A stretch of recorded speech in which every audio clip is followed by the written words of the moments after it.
Other shows we have for you to enjoy at myclassicradio.net.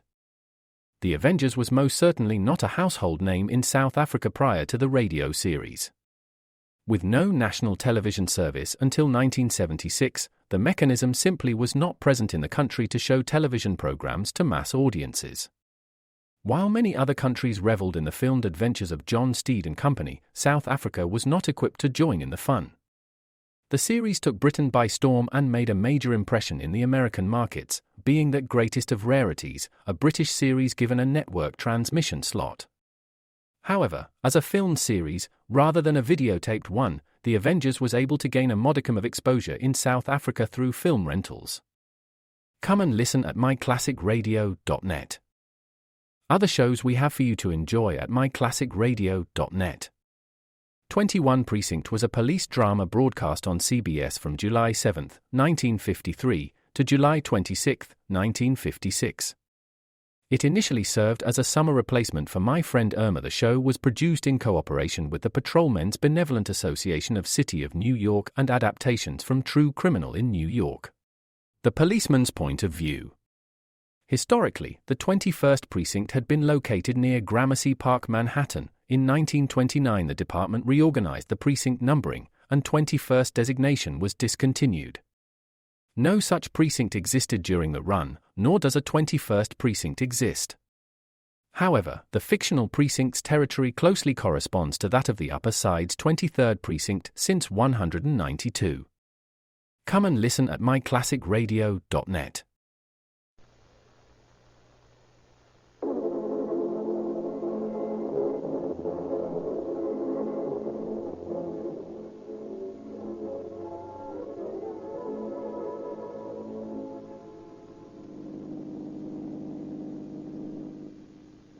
Police calling all cars, attention all cars, broadcast 20, regarding the murder of a young woman on 99th Street. Suspect unknown. That's all. Rosenberg.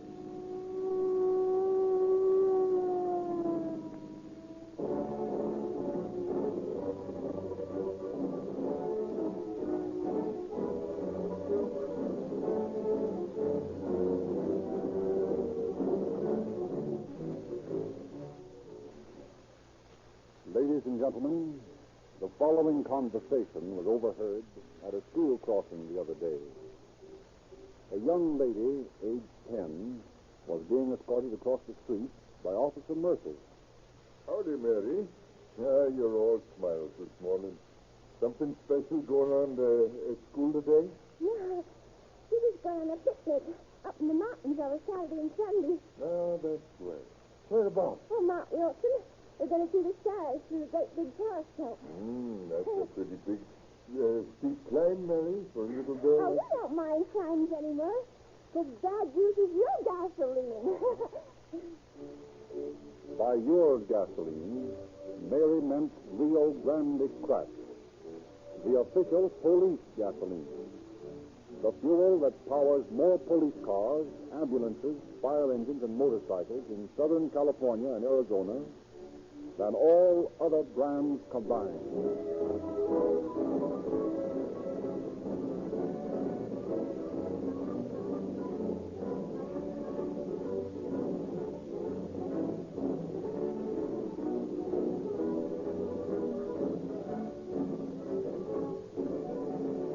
Again, Chief James E. Davis of the Los Angeles Police Department, through whose cooperation these programs are broadcast, has a message for you.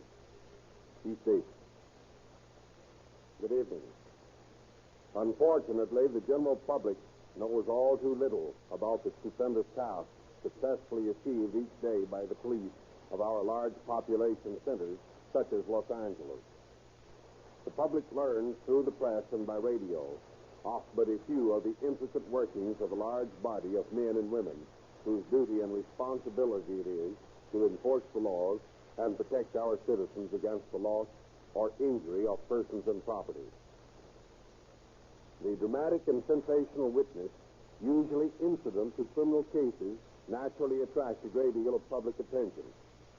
It is therefore fair and almost a necessity for all persons giving information concerning the work of our law enforcement agencies to stress the fact that cases given wide publicity constitutes but a small fraction of the work done by your police department. The story I have chosen for you tonight illustrates how necessary it is for our men to be trained and experienced, intuitive and alert in the investigation of crimes, particularly those where but few clues to the identity of the person committing them are available for the police to work upon. The crime we are to portray for you tonight was one of the most brutal and cold-blooded in the history of our local police work. The man that conceived it worked carefully and almost successfully in building up an unbeatable alibi. The man who actually committed the crime as a tool of the man who planned it was by circumstances far removed from any suspicion and might have evaded justice were it not for the intelligent manner in which the case was handled.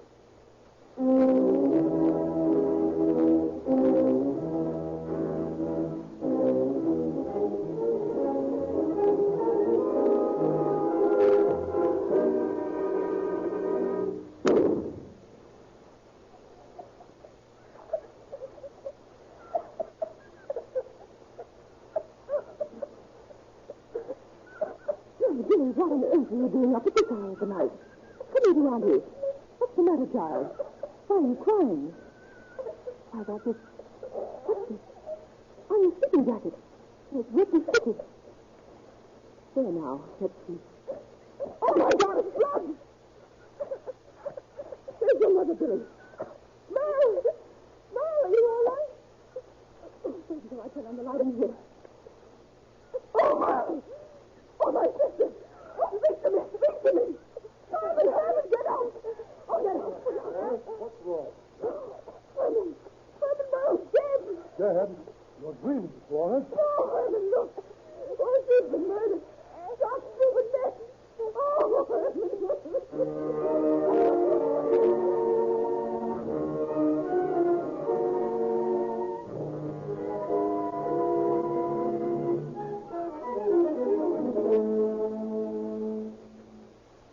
Mr. Cannon frantically called for the police.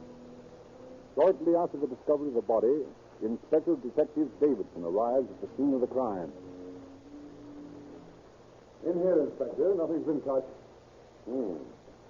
Buckshot wound, eh? Yes, sir. Fired point blank, apparently. Yes, looks that way.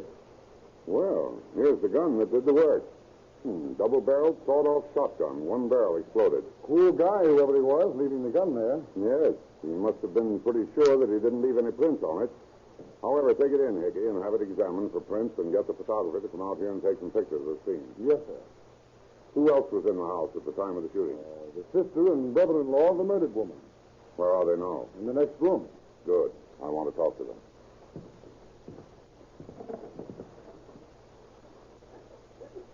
Good morning. I'm Inspector Davidson. Cannon's my name, Inspector, and this is my wife. How do you do? Oh, it's horrible. Oh, my poor sister. Poor little Merle. Mrs. Cannon, have you any idea who might have killed your sister? Find Emery, her husband. He's the only enemy Merle had. Emery. Is that his last name? No, his full name was Emery Ells. Where can we find him? I'll go with you, Inspector, and show you where he lives.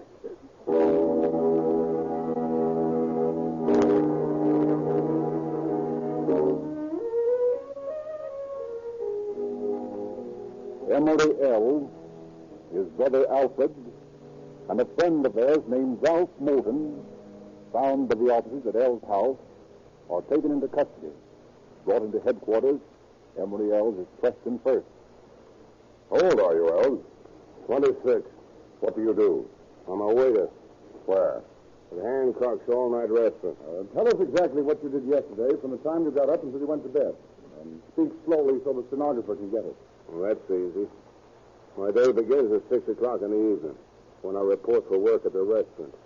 Yesterday, I got up late in the afternoon, stopped by my mother's house for a few minutes, then went to the restaurant. I wasn't out of the place until 6 o'clock this morning when I went home. Can you prove that? Sure. All you got to do is ask Harry Hancock. He's my boss.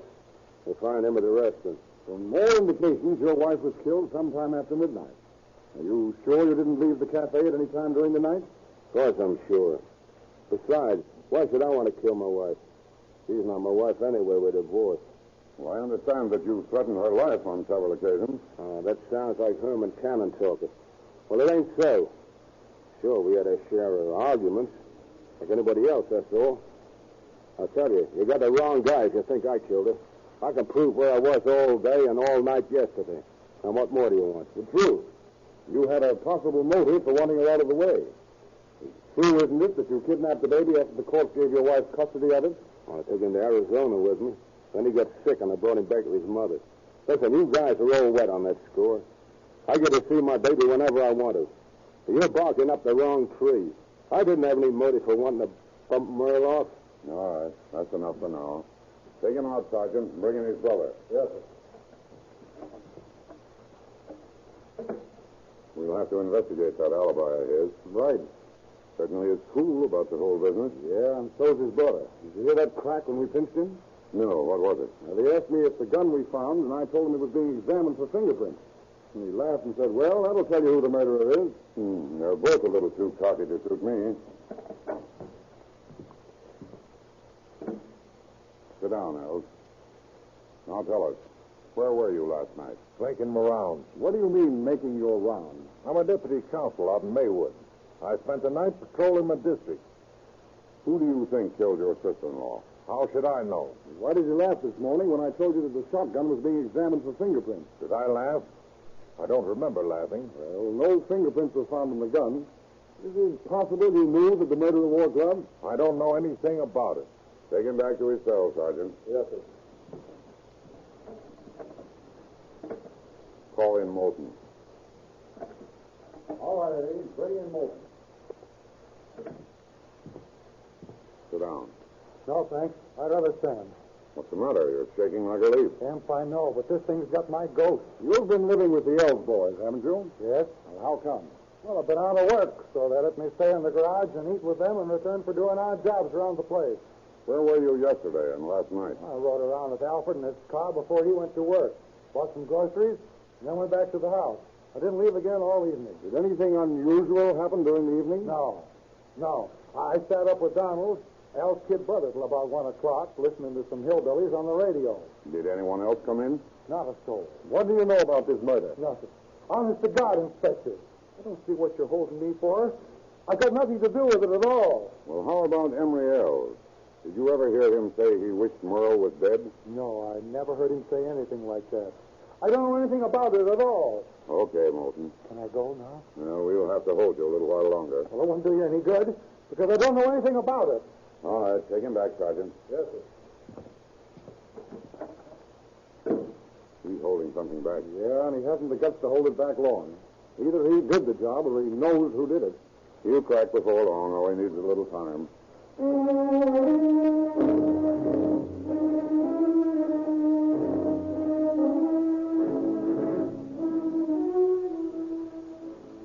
Opinions at detective headquarters vary on the identity of the killer. Some feel that Emery Els' ironclad alibi, substantiated by testimony of his employer, still can be broken, and Emery proven to be the slayer. Others feel that Alfred had ample opportunity during the night to commit the crime, although a motive for Alfred seems to be lacking. In contrast to the cool self-assuredness of the Els brothers, Moulton's nervousness and protestations of innocence lead others of the officers to consider him the killer. Scores of witnesses are questioned, and from their testimony is revealed that although the explanations of the Els brothers regarding their whereabouts on the fatal night seem to eliminate them as suspects, nevertheless, Emery Els had been heard to remark that he would hire somebody to kill his wife. Following this trenchant bit of information, the officers questioned another sister of the murdered woman. Yes, Inspector. Merle has told me several times that she feared Emery would kill her. Why? Had he threatened her life? Yes. Well, that is, I've heard him tell her that he'd get her sooner or later. And I've seen him strike her. When was that? Well, last summer, Merle and I were running a hot dog stand down at the beach. And one night, Emery came down here and told her he wanted her to take a walk with him so that he could talk to her. I heard him say, come on so I won't have to hurt you. Did she go? Yeah. A little while later, she came running back crying. And she told me that he'd tried to push her over the palisade. She was awfully bruised from fighting him off. And then later in the evening, he came back and tried to drag her off in his car. Then we called the police. And they took him away. But why should Ells want to kill his wife? Well, he wanted to get her out of the way because she knew too much about some of the jobs he pulled. What kind of jobs do you mean? Just jobs. You'd better tell us what you mean. Oh, listen, Lieutenant. I don't want to get into any trouble. Just leave it at that. I don't know any more about Emery, and I don't want to.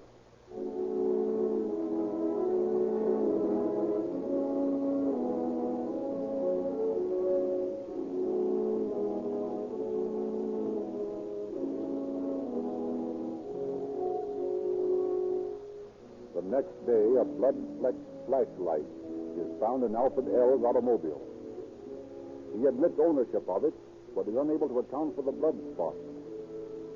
On the clothesline behind the Ells' house is found a pair of freshly laundered corduroy trousers, bearing dark stains that might be blood. Bolton admits that these are his, but claims the stains are a grease spot.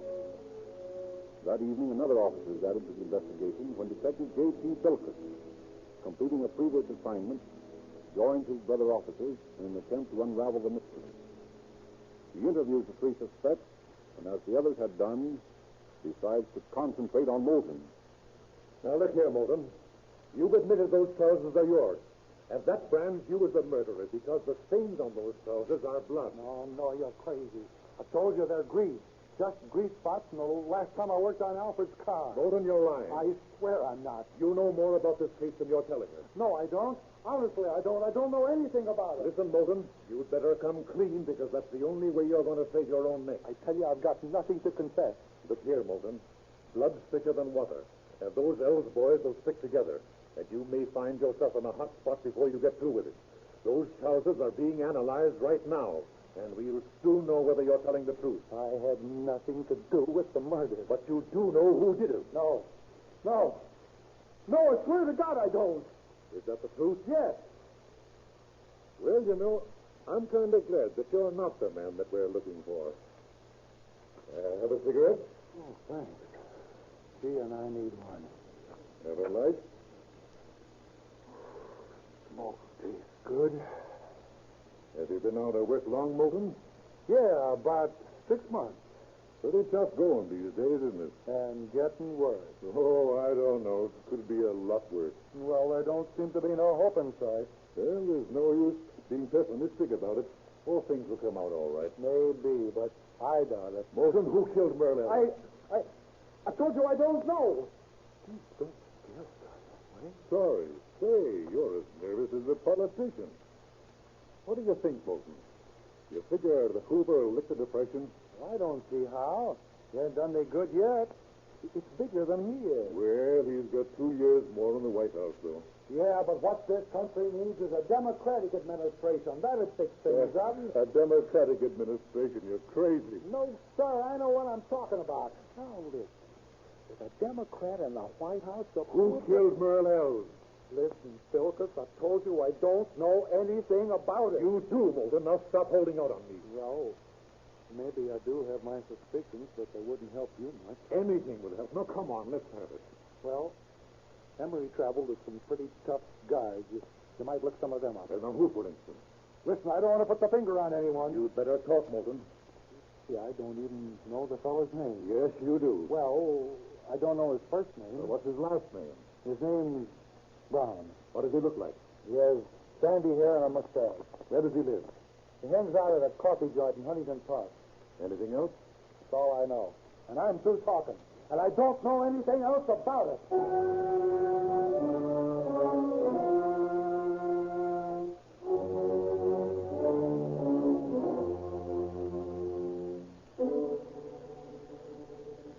And Moulton refuses to talk anymore. Bilkus reports the result of his interview to Inspector Davidson. Do you suppose it's worth anything, Inspector? Well, it doesn't sound like much. Brown's a pretty common name. Yeah, I know it is, but I kind of like to run it down, though. I don't know how much of it good it do you, looking for a sandy-haired man by the name of Brown. You'll probably find plenty of them in Huntington Park. You know, I'd like to take Moulton along with me, and we'll check all the hotels and coffee joints. And then Moulton could identify him. That is, if there is such a guy. He's taking a long chance. Moulton might run for it. Why should he? I've treated him white. Why should he double-cross me? Well, okay, if you want to accept the responsibility. You know what it means if your prisoner gets away from you.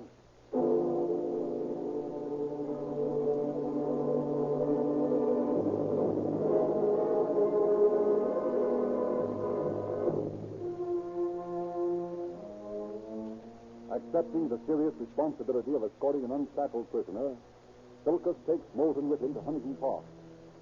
After hours of searching the restaurants and hotels of the suburban city with no success, they are climbing the stairway of a rooming house on Randolph Street.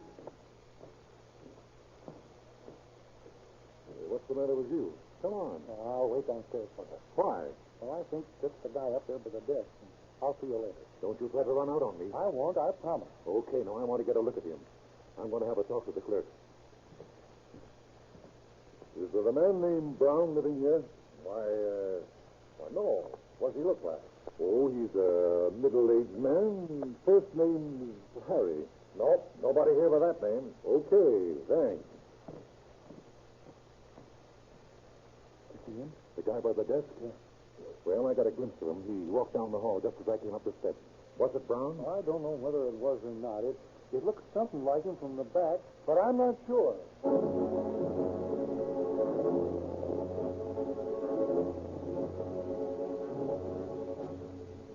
But Moulton will say no more.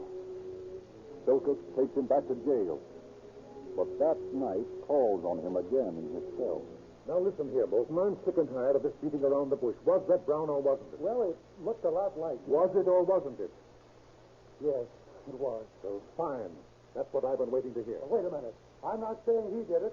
Maybe he's as innocent as I am. What's this? Well, you were pretty suspicious of him before, and now you're laying off. What's the big idea? Well, all I know is that I overheard him and Emery talking one time, and this fellow Brown said he was a gunman, and that he knew how to handle a machine gun. And then later, Emery and I went down to the riverbed and tried out Emery's old 12-gauge shotgun. But mind you, I'm not saying he did it, though. I know you're not, but we look into this guy, Brown, just the same.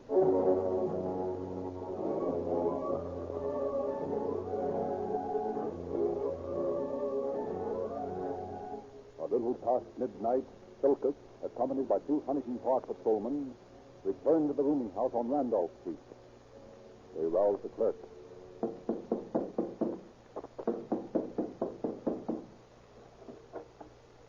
Well, what do you want? I'm a police officer. What room's that guy in that I saw up here this morning? Why, he's over there. Second door to the left. Thanks. Better be careful. Knock first and tell him what he says for all that. Thanks, I'll do that. Come on, boys.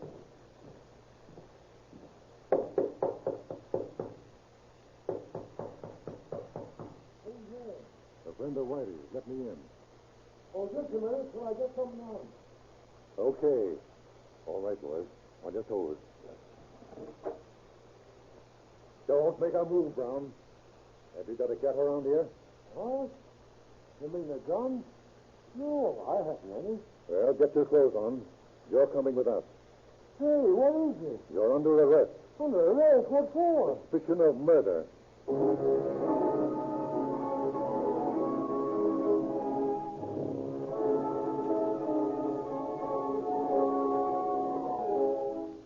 Unresisting, Brown accompanies the officers to headquarters. Questioned, he talks freely, but on the subject of the murder, he is convincingly ignorant and claims that he has met the Ells brothers only once.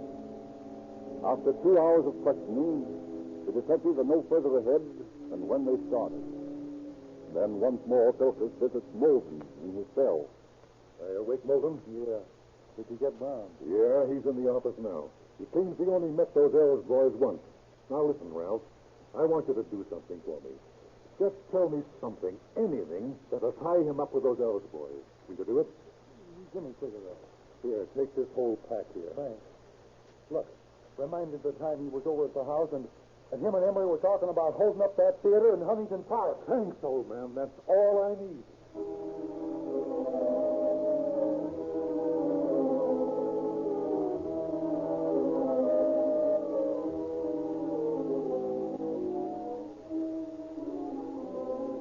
with this information, Silkus returns to Inspector Davidson's office.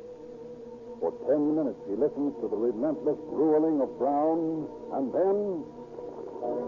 Oh, for God's sake, lay off of me. Will you give me a break? You're driving me crazy. I tell you, I don't know a thing about... Look me in the eye, Brown. Now, have you told all the lies that you can think of? Are you ready to tell the truth? Why, what do you mean? What about the time that you and Emery Ells were over at his house planning that Huntington Park Theater holdup, huh? Oh, no! Well, what about it? And what about the murder of Merle Ells? All right.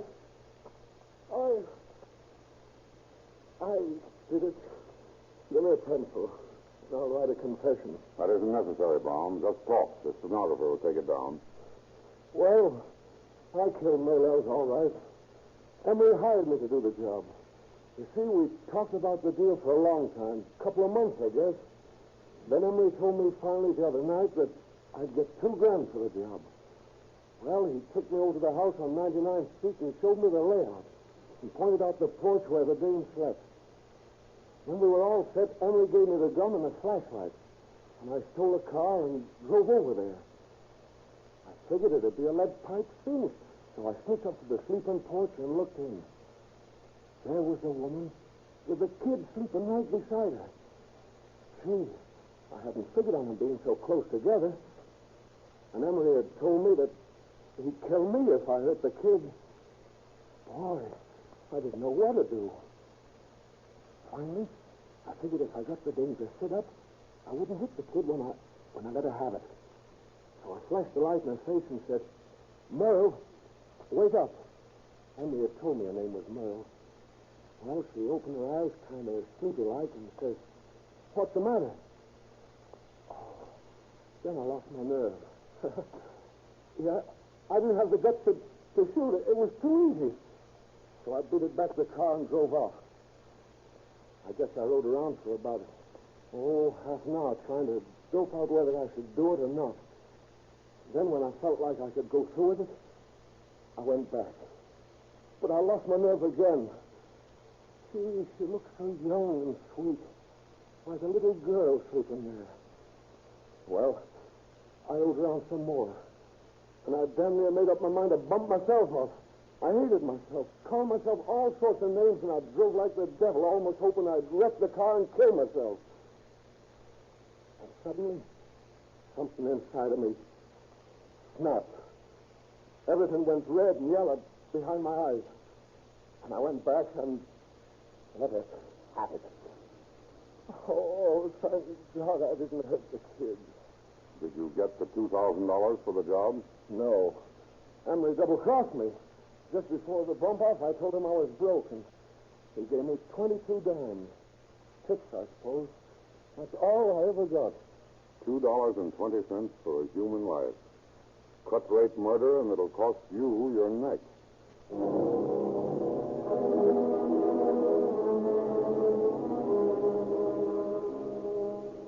A few moments later, Emery Ells is brought in to face the slayer, whose confession has entangled him in the net of the hideous crime. As he enters the room and sees his hireling, not a flicker of recognition crosses his impassive face. Ells, you've met this man before, I believe. Not that I know of. Well, you can't have forgotten this valuable friend who did you such an unusual service a few nights ago. I never saw him before. I don't know what you're talking about. No? Well, perhaps this statement Mr. Brown here has just made and signed will help make it clearer. Read it. I think it'll interest you. Why, the dirty double-crossing. Well, Ells, what do you say now? Nothing. He said it all. Are you willing to sign the statement that what Benjamin Brown has confessed here is true? I guess so. That's about the way it happened. Good. Here's the statement. Just sign your name here.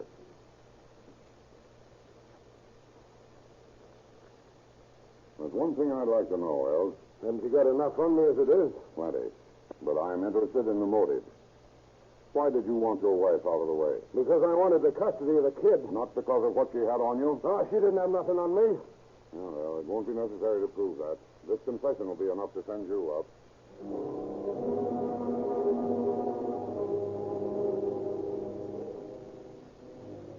However, in spite of their signed confession, Ells pleads not guilty when brought to trial.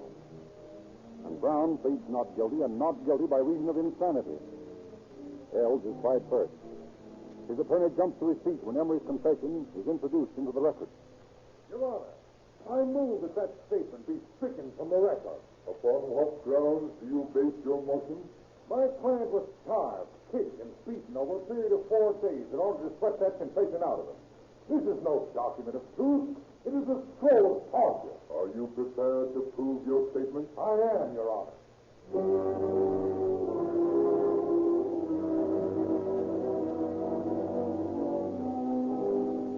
Working fast to meet this unexpected move on the part of the defense, Prosecutor Bonner Richardson subpoenas George White, a reporter for the City News Service. Now, Mr. White, will you tell the court the circumstances of your interview with the defendant? I interviewed Ells and Brown a few minutes after they had made their confessions to the detective. Where did this interview take place? In Inspector Davidson's office. Well, what was the attitude of the prisoners? Both of them talked freely, voluntarily admitted their crime. Were there any marks of violence upon the defendant when you interviewed him? None whatever. Absolutely positive? Absolutely. Thank you, Mr. White. Your witness.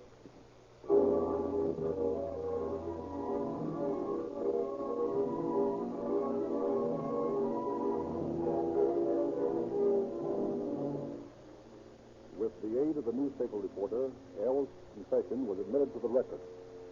And with the aid of the newspaper reporter, Ells' confession was admitted to the record, and on January the 8th, 1931, he was found guilty of first-degree murder by a jury which recommended life in prison. On January 12, 1931, he was sentenced to San Quentin for life. Brown, although he threw himself on the mercy of the courts with a plea of guilty, received the death penalty on January 16, 1931. And on July 14th that same year, he was hanged by the neck until dead.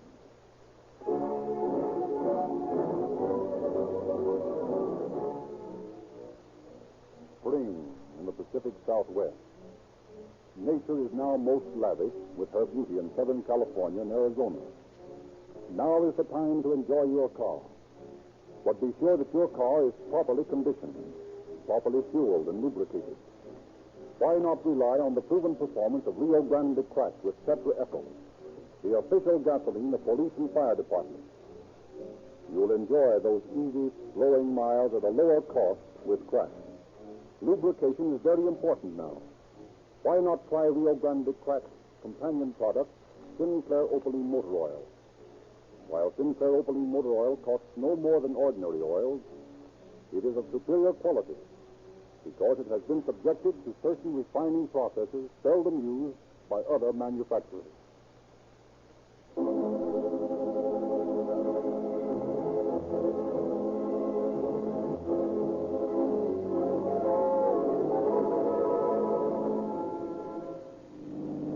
Los Angeles Police calling all cars, attention all cars, cancellation broadcast 20. Suspect in the cut rate murder now in custody. That's all. Rose and Chris.